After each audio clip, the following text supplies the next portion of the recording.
as of this meeting is being recorded. So, uh, yes, so comb your hair or turn your camera off or whatever makes you feel the most comfortable, but we are recording it so we can share it with others too. As I said, today, what we're going to do is we're going to have a short presentation just about emerging leaders. We're going to have an alumni panel discussion. We're going to answer all of your questions, and we're going to have a micro experience. And at the bottom of this slide are some of the cool people that you get to experience while you're in focus programming.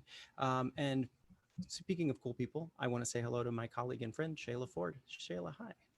Hello, welcome everyone. Glad to be here. Thanks, Matthew, and thank you, Yami. Emerging Leaders is an awesome program. You're going to learn from or hear from some of our most recent alum, but something that Yami said is so important.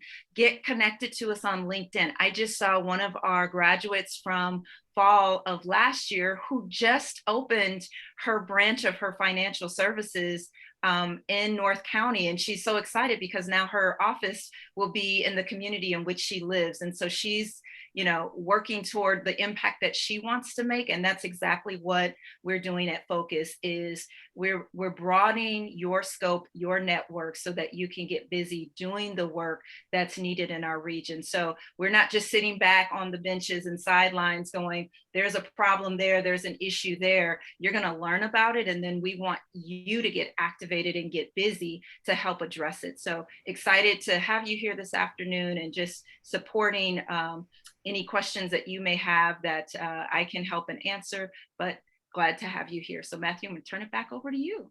Yep. Thank you. So like Amy said, we originally started way in the way back in 1976 as LSL. And then we became another organization named Confluence. And about 25 years ago, we became Focus St. Louis. So many, many years ago, leaders came together in this region and they decided that we needed a leadership organization to bring people together, to make our region a better place to live, work, and play. And so our mission is simple and it hasn't changed. We connect leaders, we educate leaders, and we facilitate important conversations across the region as a neutral convener. And the only position that we take is we take a position on racial equity. And everything that we do and every day we strive for racial equity across our region. So that's 25 years of Focus St. Louis along the way of LSL, which is still our flagship program. Our board decided and saw the need for a Women in Leadership program, for our Impact Fellows program, which is our postgraduate of LSL program, for our Youth Leadership program, and for Emerging Leaders. That started in 2012. So we're almost 10 years old as Emerging Leaders. And Emerging Leaders is specifically for early and mid-career professionals, specifically between the ages of 22 and 35 years old. We have seen everybody from entrepreneurs to nonprofit directors to government employees, and you name it, and they have walked through our door. And we welcome all of them because the voices at the table are what make Focus amazing. So many perspectives walk through our region every day, and the more voices that we have at the table, the more exciting and dynamic our cohorts are. So it is a time commitment. It's I'm saying 4 months here, it's really 3, but we have one event in August, so it technically makes us 4 months, but our programs are all 3 months long. It starts with a mix and mingle, which is our August date. And then our opening retreat will start in September. We'll have 5 seminar days and we'll finish with a CAP presentation that we'll talk about as the program goes on throughout the day. Our outcomes, our intention for you is that you have an increased sense of engagement in our region. If you are somebody who wants to move the needle in this place and thinks it's the greatest place in the world like we do, then this is probably the right program for you because it's going to further your reach and engagement in the region. And it's also going to give you a toolbox to take an active role as the next generation of leaders who are sitting at the table now. It is immersive training. I mean, if you're in the arts, you hear this term all the time and you're like, oh, brother, immersive, here we go. But I want to tell you what that means for us. So immersive training is interactive. Every single thing we do is interactive. You have direct contact with the leaders that we are introducing you to. You take a deep dive into the different sectors and the different topics that we're bringing to the table. And you come together in a small group inside of the cohort to do a capstone project. And that capstone project is really leaders that we have solicited from various not-for-profits and or corporations who have a problem they're wrestling with, and they need your minds to come together and solve it. And so you spend time developing a whole plan that you present to a panel at the end of the program, and we hand those packets back to those leaders, and they go back and they solve that problem with what our emerging leaders have created. So it's very, very interactive, our program. And that's that. Shayla, what would you like to add? I was just going to say, someone said in the chat they're having trouble hearing. So if you could just turn up your mic or your volume a little bit. Yeah, is that better? Awesome. If it's better, give us a thumbs up so we can see you and let us know. Okay. Great. Okay. Awesome. And all of these slides will be available. I can email them to you. We also have a flyer that has all of this information on it too that we'll send out to you. Next, and really probably most important for me, is Shayla and I can talk to you all day, but really for me, the thing that's most exciting is for you to hear from our program participants and now graduates. And so I've asked some of our most recent cohort to come forward and answer the tough questions to help you understand what the experience is like. So I'll have you ask questions afterwards, but for now, I'd like to welcome Adriana, Lindsay, Ruskin, Hannah, and Desean all to the panel. Hello. Hi, friends. You can open your mics up now and turn on your cameras if they're not on already. Hello. So I'm going to ask each of you to introduce yourself and tell us a little bit about who you are, what you do, where you live, what part of the region you're from. So Adriana, I'm going to start with you. Hi. Hi there. Good to see you. So wonderful to be here. So tell us your name, tell us what you do, tell us where you live. Yeah, so my name's Adriana Osorio, and I work for 17 Corporation. I'm in our HR services team. So I have a huge focus of various HR services across the entire organization, anywhere from leave of absences to benefits and payroll and all those awesome things that employees have questions about, and serve over 60,000 employees. So it's a pretty busy job. I am from Southern Illinois, so I live in Southern Illinois, but I've been working in St. Louis my entire career, and I'm just really excited to be here. I think I might have missed a question. Did I forget something? That's exactly perfect. No, perfect. Thank you. Thank you for coming back. And Lindsay, hi. Hi, everyone. My name is Lindsay Kramer, and I work for Citi out of O'Fallon. Been there for almost 10 years now. I am in our Global Consumer Bank Global Project Management Office as a governance manager.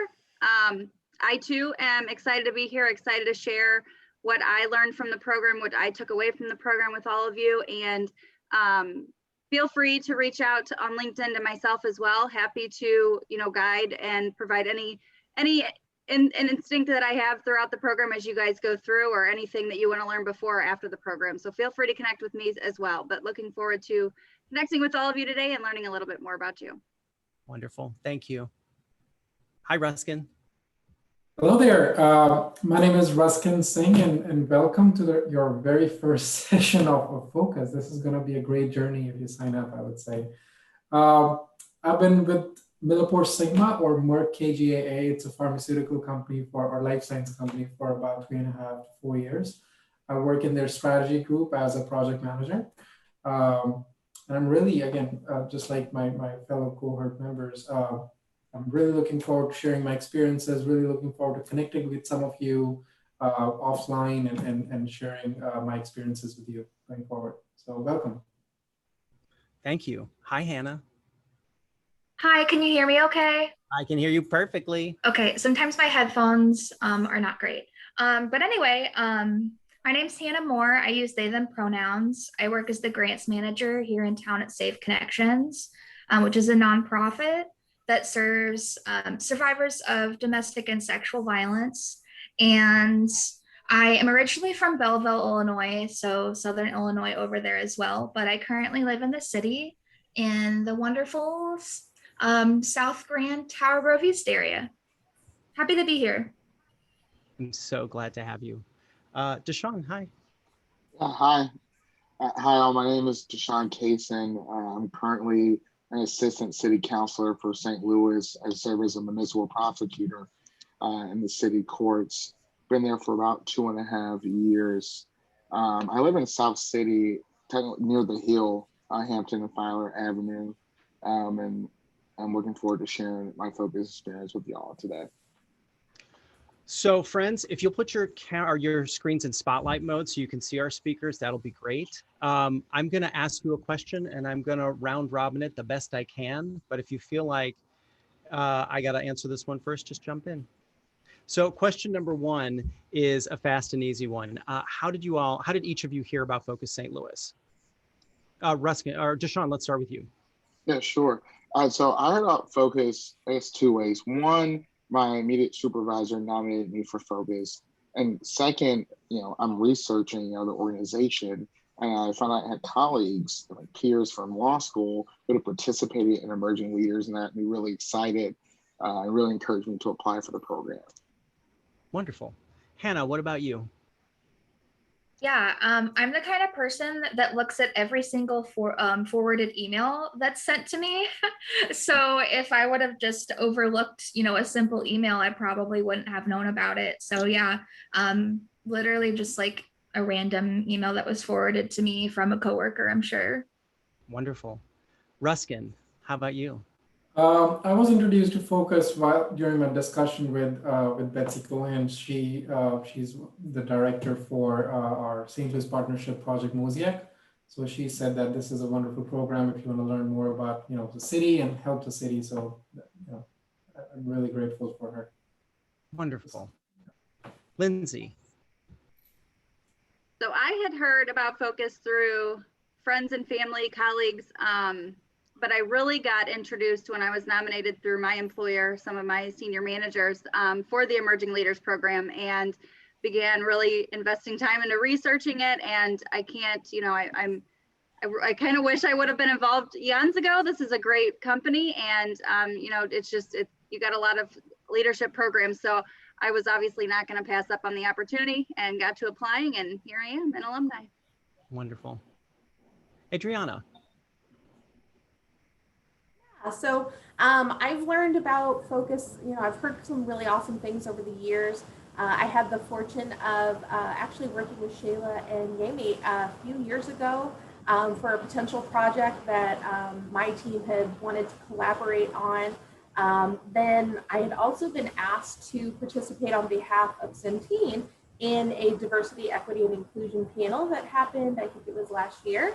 And so that really opened the doors to learn more about this awesome organization. I have a really great friend and coworker that is part of Focus, and he really champions everything that Focus stands for. So he was a really great resource in letting me know about what the programs are and what this does for the community. And I couldn't say no, so I went for it. That's awesome. So I'm going to jump around in my questions, and I'm going to ask, what surprised you most about the program? Lindsay, I'm going to start with you this time. Had to start with me on this one. What surprised me most? The welcoming to the program. I mean, everyone had a voice. Everyone was welcomed. It didn't matter. We put it in our community agreement that be vulnerable, be open, be honest, be raw with not only yourself, but your cohort. And I think that's one of the most important things I could probably relay to anyone coming into the program, is that is there for you to truly make a difference. We can't move forward without being vulnerable and being true to ourselves and our communities. And so just keep that in mind if you do join the program, which I hope all of you do, that's welcomed and it's encouraged. So don't be shy. Don't feel like you don't have a voice or can't speak up, because you always have the opportunity to speak up, and always take that opportunity. Ruskin. Thank you, Lindsay.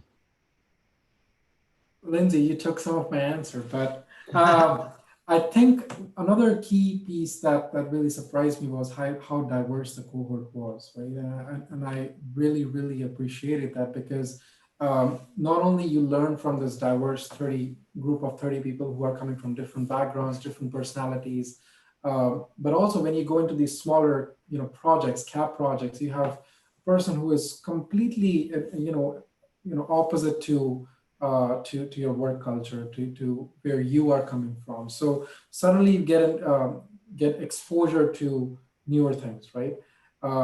And that's where I learned the most, right? That's where I learned the most, that not only getting these newer perspectives, but also getting these newer ways to understand new, inputs and personalities and the thought process. That's the biggest outcome, I would say, from this whole experience that I had with Focus. Yeah. Hannah, what surprised you most about the program? I think first of all, I think it was all a surprise because I didn't really know what I was getting myself into. But then also what was a surprise was you get out of it what you put into it. And I think that I met all of the personal goals that I had made for myself when I started the program. And that was a surprise to me because, you see, leadership program online and it seems cool and you do it and you're not really sure like the effectiveness or whatever, but like for me it actually worked. And like I met a lot of my goals, and I'm sure a lot of other people can say that too. But also a surprise personally, like Lindsay mentioned, we have kind of a class agreement at the very beginning, and Matthew says this too, but we're encouraged to be courageous in sharing, being vulnerable. And I was surprised in myself that I was actually able to be vulnerable and be courageous in a space that I didn't think I was going to be able to. So, yeah. That's awesome. Desean.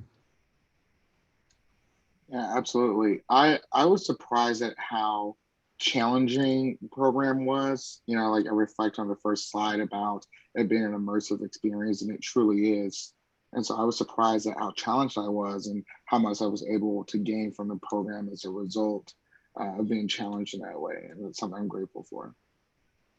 So what's the biggest personal takeaway now that it's all over and you've gone through graduation? What's the takeaway? Yeah, Ruskin, what do you think? I would say the biggest takeaway for me was never take anything for granted. We worked on a project where we were looking into food deserts, right? Which is basically food insecurity to certain people in St. Louis city or county area. And we found that just a couple blocks from where I live, there are these food deserts. There are people who have kids who have never tasted a fresh strawberry not because they cannot just afford it, because the access to fresh fruits or fresh vegetables and things like that does not exist in those areas. So taking things granted is not the way to go. I mean, this was a big enlightenment, at least for me, and big takeaway from this is, look around, observe your environment around you, and look. You don't have to go to a third world country to help. You can actually look in your backyard and try to support the city, people around. Yeah, totally. Desean, what about you? What was your biggest takeaway? Yeah, absolutely. My biggest takeaway was I learned that I'm not limited in my role. So, currently, I work as a government employee. I thought that I was, stymied by that role, and Focus opened my eyes to know that, I have tools where I am right now to make a positive impact on the region, and it challenged me to think critically about what I can do given the resources I have right now. Yep. Lindsay. Mine was probably that there's so much change that needs to be made. We aren't where we need to be yet. And part of, I need to be a part of that.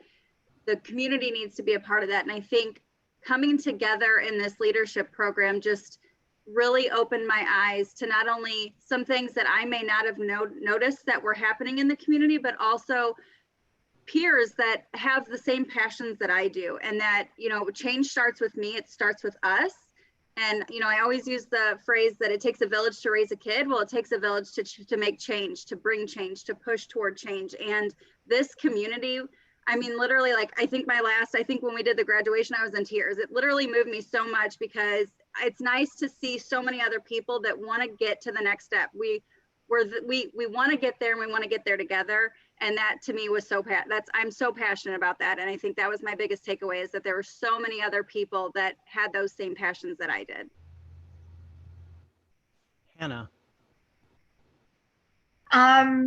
I just wrote down a few sentences, like quick, like takeaway, like things that I felt mostly about like myself. But I wrote down, I am a leader in my own way where I am. I am not an imposter. I have talent and ability. Uniqueness makes me stronger. And I don't have to have everything perfectly figured out in my life all of the time. These are amazing things to write down on a piece of paper. Yes. Adriana. Yeah, so honestly, my biggest takeaway kind of comes from you, Matthew, because I learned that it's okay if you don't know the answer to a question. It's okay if you're not sure. And that's something that Matthew really told us a lot of times. You know, he'd ask us questions, he'd ask us to give input, but he made it very, very comfortable to say, I don't know, I'm not sure. And for someone like me, the type of person that I am, that's a new frontier for me. I have to know these things. I like to make sure that I've thought it all out and I have a plan for everything. So my biggest takeaway was just being comfortable in the unknown, and being okay with knowing that I still have a lot to learn, and it's okay for me to take the time to do that. So people are thinking about signing on the dotted line, right?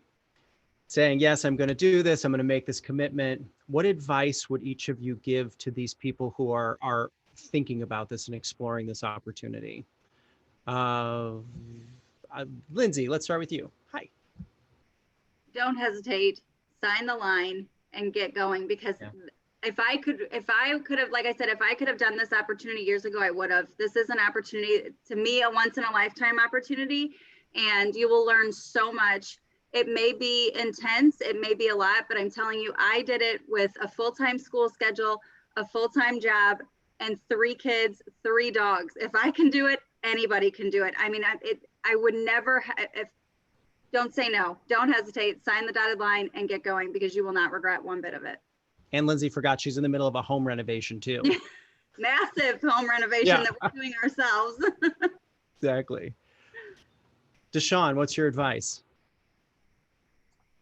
Yeah, dive in, you know, be prepared for the challenge and the growth opportunities that emerging leaders afford you. You know, it isn't a selective program that the leaders intentionally put together. And what we've all been saying is you're going to get out what you put into it. And so be intentional when you're applying, but it's definitely worth it, to echo Lindsay. Yep. Hannah. Hi. I have a couple of degrees, not to humble brag, but in the leadership sections in school, whether that was HR or organizational behavior, I didn't really see myself in that curriculum. And I was very unsure if I wanted to apply in the first place. And I thought, you know, if anything, this would help me gain confidence in what I'm doing. Because I was like very unsure if I was like even cut out for this kind of thing. But the advice that I would have would be, if you're thinking about it, just do it. If you don't think that this is the best time for you right now in your career, in your life, this is the perfect time for you to do it, because you're signaling that you're in a period of change and you're going to pick up on the things that you need to, and you can be a leader and you are a leader exactly where you are. So Totally. just click the button. Press send, exactly. Or if you know somebody besides yourself, you can also nominate them. I just want to put that out there too. We Focus willingly and openly accepts nominations of people that you also identify as emerging leaders. Adriana, what about you? What advice would you give to someone? So I come from a learning and development background. I've done lots of training. I've participated in leadership programs in the past. So I was, I wouldn't say skeptical, but I was concerned that maybe this would just be the same sort of lessons that you see in different leadership programs that, you know, are available. But it's completely different. It takes a completely different approach to developing those leadership skills, because it teaches you more about how to not just be yourself and how to be authentic, but how to build those other skills that are needed to be a leader, besides time management and, you know, how to do a performance evaluation and those types of things. So even if you're not necessarily looking to you know, maybe be a manager, be a supervisor, you can still very much be a leader in anything you do. You can be a leader in your community, you can be a leader in your department, you can be a leader amongst your friends and family. And the skills that you learn in here are going to help you do that with empathy, to do it with authenticity, and it's just going to make you a better person, in my opinion. So go for it, do it. You have nothing to lose, and you have so much to gain from taking on this opportunity. So go for it. It's such an important point to make, and thank you for saying it. Leaders look all different. They look all different ways, shapes, and sizes. You don't have to be a manager. You don't have to be a president. You don't have to be a CEO. Leadership looks so many different ways. And if you feel like there's something you want to move the needle about in our region, then you're a leader. And we welcome you to join us. Ruskin, what about you? What advice would you give to someone? I really resonate with everyone here. It's, if you are on this call already, I mean, you have already made the first step. Now you just have to take the very next step. That's signing that dotted line. And again, it's taking that leap forward, even if you have time constraints, family constraints, and all that. You know, those constraints are always going to be there. There's something always going to be, you know, trying to hold you back. But remember that this is an opportunity, and you have to grab this opportunity right away, because it's not just about, you know, being a part of a class, or it's actually being a part of a cohort, again, a diverse cohort, to learn from each other, and using that knowledge that you get out of this whole program in 2 to 3 months to apply back to your professional life or your personal life, as Adriana was also mentioning.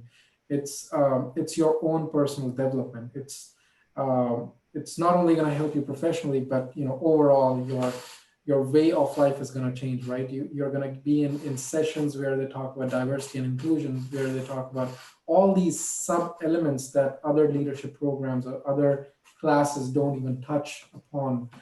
So yes, go right at it and sign that dotted line and move forward. Yeah. So thank you for that. I'm going to open up and welcome Shayla back here to answer some of these questions that are happening in the chat. And all of you can feel free to jump into panel. Awesome. Thank you, Matthew. And great job, panel. We knew you would do that. It's just amazing to just let you share your experience with our audience today. A couple of questions, I've been answering some, but one I wanted to go back and address, because now I realize my answer to the question that Carmen posted, I did it directly to her and not to everyone. So she asked some questions about age range, as well as she's currently in Rung and wondering, you know, is this really a good opportunity? And so one, we give an age range just as a guide. We've accepted people who are outside of the age range if the program seems to be a good fit, but we also have a conversation, usually the program director will, to say, what are you looking for now? What are your goals? Where are you at? And maybe might refer you to a different program. So I suggested that perhaps Women in Leadership might be a good fit for Carmen once she completes Rung. Our program is different than Rung in that focus is a civic issues education leadership development program. So that's the lens that we approach. And so kind of to what Adriana was saying is that this is very different than your typical leadership program because of that. And so the perspective and the lens that we bring to this experiential learning is different than probably anything you've ever experienced before. So again, there's a little bit difference in what we offer and what Rung offers, but I think that our Women in Leadership could be a great complement to those that complete Rung and are looking for kind of that next level and understanding the region even better. There's a question, and I'm going to ask the panel, someone on the panel to respond, a question about how do you create buy-in from your employer? How do you get your employer to sponsor you? Now, some people, you may have decided to just pay for it yourself, but many of you, your employer sponsored your participation in Emerging Leaders. So does someone on the panel want to share how they were able to communicate the value that you would get from participating in Emerging Leaders and the level of support that you were able to obtain? All right, I'm going to call on Adriana. I'm just going to go to you first. You're the first in my cube that I see, so I'm going to ask you to respond. How do you respond to that? Yeah, so I was kind of lucky. My leadership was already aware of Focus. They knew that that's my passion, is to really be involved in both the community. I do a lot of work in community relations, community engagement at work. It's kind of like extracurriculars. They know that I'm really passionate and focused into DEI.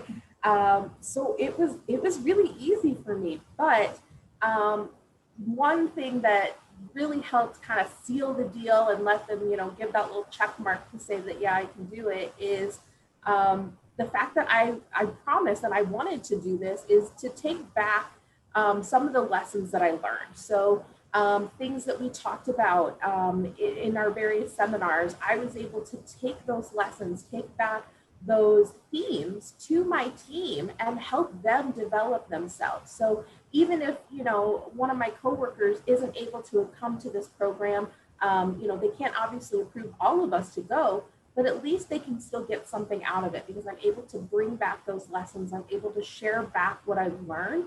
And that's really valuable from a leadership perspective, to be able to, one, that's your return on investment, to say, yeah, we can do this. And then also you're able to check the box to say, yeah, we're developing our people, because we have Adriana coming in and telling us all about these awesome things. So that was kind of my experience. Great, thank you. Anyone else want to jump in and share how they were able to leverage this opportunity with their employer? I can share something. So with respect to, again, from a corporate standpoint, Adriana mentioned this is a great learning exposure, right? That not only you're training one person, but training a lot of other people when you bring back that knowledge.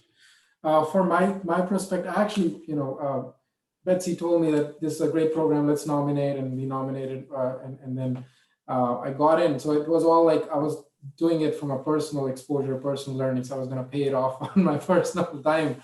But then when I shared that this happened and I'm being nominated for this program, and I shared this with my manager, he's like, this is great. This is a great learning experience for you.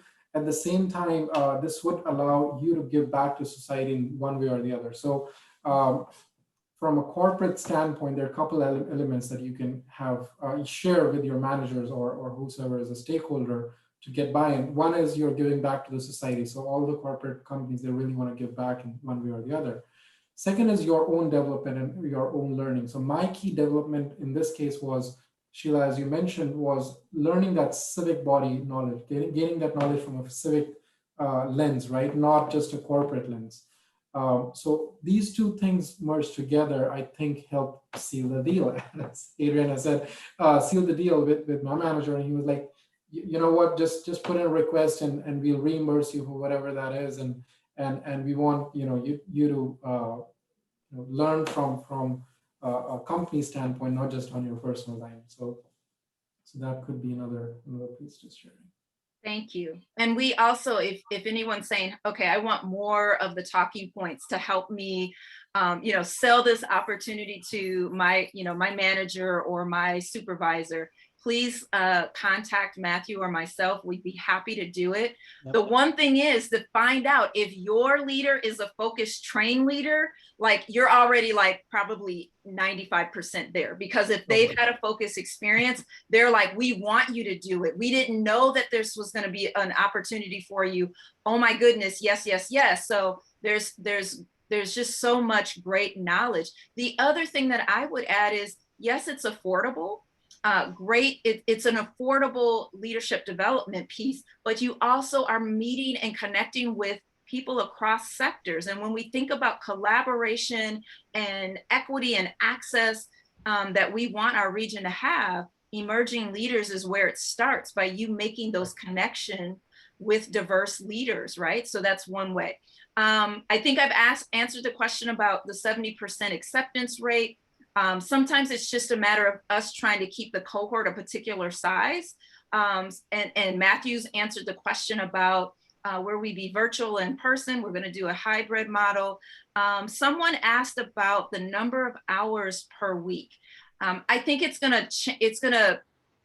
average. I'm going to say it's an average of 5 to 6 hours per week, but it really depends on your project. But the seminar days have been about 6 hours, but then you have your capstone projects that you're working with. So on the off weeks, that's when you're coming together with that team, either virtually or however, and doing some of the work that you're going to be doing for that partner that we're working with. So I think that gets most of those or all of those questions answered, hopefully. So I'm going to turn it back over to Matthew.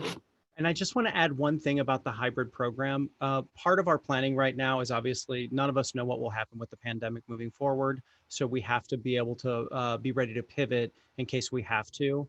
But one of the things that we learned in the pandemic is that there's an accessibility that comes with us having a virtual campus and doing hybrid programming. Sorry, that's hard to say.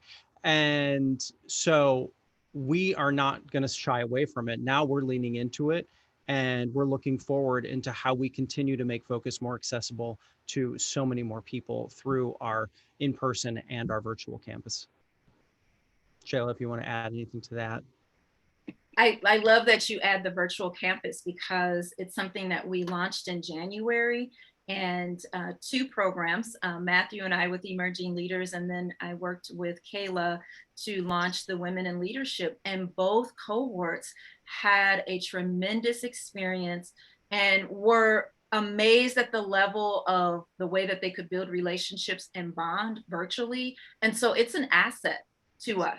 And so we're going to continue to use the asset and create learning opportunities and ways for people to gather that are safe. And, we even had someone in our Women in Leadership who had to travel, and she was on the plane connected with us until she had to turn off her computer, right? So wherever you are, you can connect to the campus and to the program.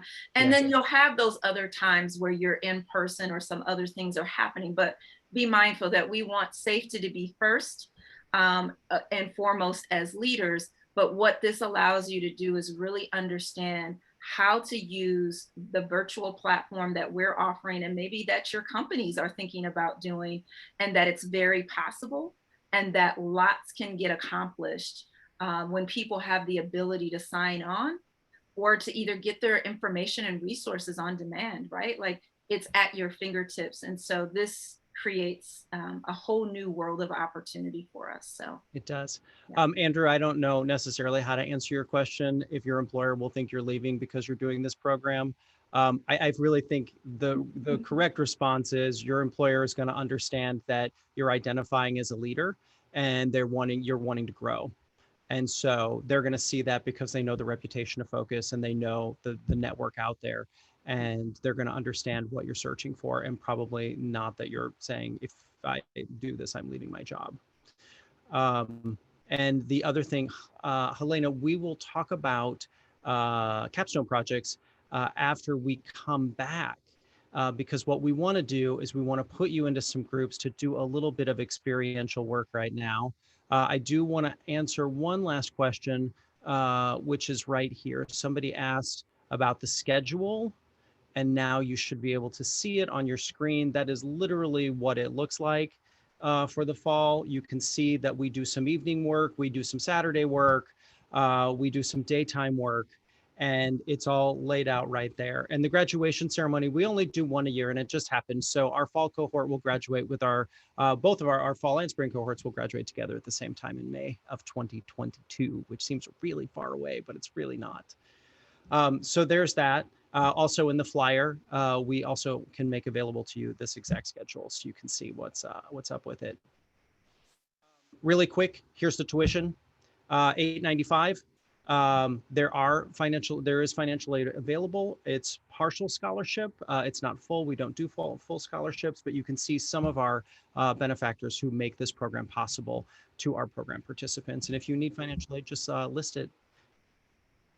But right now, it's important that we connect. So I'm going to send you into breakout rooms randomly, and I'm going to ask you to answer these questions with each other, which is why you're interested in the program and what aspects of the program resonate with you most.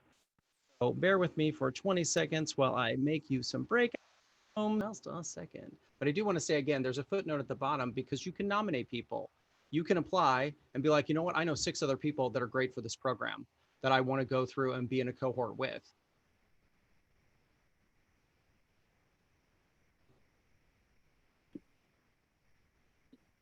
Can we also share, and when they come back, that the selection committee is made up of emerging leader graduates? It's Thank not you. us. That's exactly what I was going to ask you to do, Shayla. Now that everyone's back, is talk about how people get selected. So you turn in your application by June 12th, 2021, and then what happens? Then in the meantime, we're in the background and we're asking our alums from the program if they would like to be on the selection committee, and then they're given a rubric, and basically it's the application questions and how you answer them that are part of that process of, are they ready? Are they a good fit? We're also looking for diversity in the group, and diversity goes beyond race and age and gender. It is really about diversity in sector, diversity in how they responded to those questions, diversity in the things that they're already committed to or in community doing, as well as diversity of geographic region. Where do you live? Maybe you live in St. Charles County or Jefferson County or St. Clair County, you know, and so it's like, it doesn't have to be just everyone who's in St. Louis City or St. Louis County, but you know, we want a diverse group of cohort members because that's where the magic happens when you all come. So they come together, they deliberate, they have conversation, and then they make a recommendation that Matthew and I will carry back to our CEO for just the final approval. And then folks are notified by July 23rd. And then with that notification, you also receive a program agreement, which outlines again, expectations, the dates that we want you to save on your calendar. If you have any particular accommodations we need to be aware of, we ask you to let us know. And then by July 30th, you turn that back in. And then before we know it, we're in August and we're already having a meet and greet, right? So once it happens, it all moves pretty fast, and then you're in the program, and the program is very exciting. It's very, very dynamic, and it's so exciting to connect people who have been trying to get in the room with some of these other people in the region for years in some cases, and you're right there and you're talking to them and you're forging a relationship. It's the power of the Focus Network, and it's very, very, very strong. If you have further questions beyond this, here is my contact info. Feel free to reach out to me. You can reach out to Shayla too, or you can reach out to Yami, but they're all roads point back to one of us who will answer any other questions or comments or concerns that you have. Thank you for spending your lunch hour with us. Thank you to my panel of alumni, and y'all are awesome and we love you. So thank you for spending some time with us. And know that these folks already are aware that once you're an alumni, we call on you a lot. We ask you to come back. We ask you to share your stories of what's happening in the trenches and leadership in your specific sector. We ask you to come back and talk to our other alumni. We ask you to be on our selection committee. So it's really important that you understand that this is not a one and done situation. It's very much you're joining a network and a community that's long lasting and long reaching. And with that, I think I will take any other final questions. You can find us on LinkedIn. we're happy to meet up with you. But otherwise, I just want to say thank you so much. Yeah, if you have questions, reach out to us. Otherwise, have a great day. Go live your lives. Bye, friends. Until next time, everyone. See you, Matt. See you, Shayla.